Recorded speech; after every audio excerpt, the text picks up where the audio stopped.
Let's bring in Steve Forbes, Forbes Media Chair, Editor-in-Chief. Steve, it's good to see you. So this Bill Pulte, FHFA Chief, Bill Pulte sent a criminal referral to the DOJ for a potential federal criminal probe into Swalwell, mortgage and tax fraud, Steve.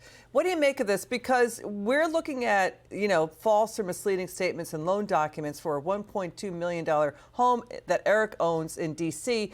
We looked through the records. We can't find any proof that he owns a home in California right now. Yes. Well, this is all typical of these characters. And unfortunately, the statute of limitations took away some of the real big charges against people like Comey.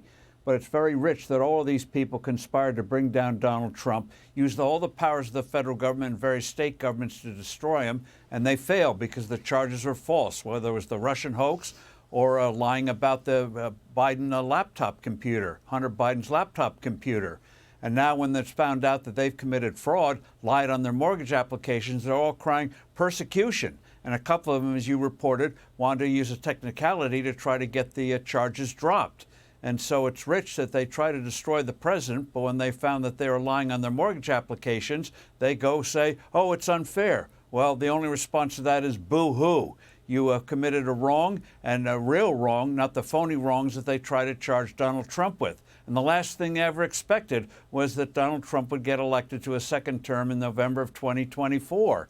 And now they're facing the consequences of that, and they're crying injustice. No, they started the injustice back in 2016 when they started filing false charges against Donald Trump, and it didn't work. Yeah. And now they're going to pay the price for it. We hope.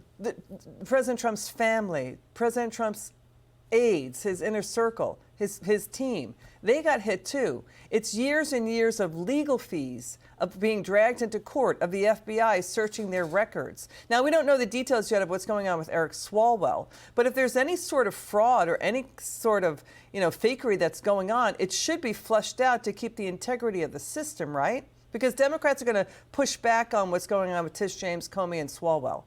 Yeah, they undermined the system, and now the system is working again, and they're squawking about it.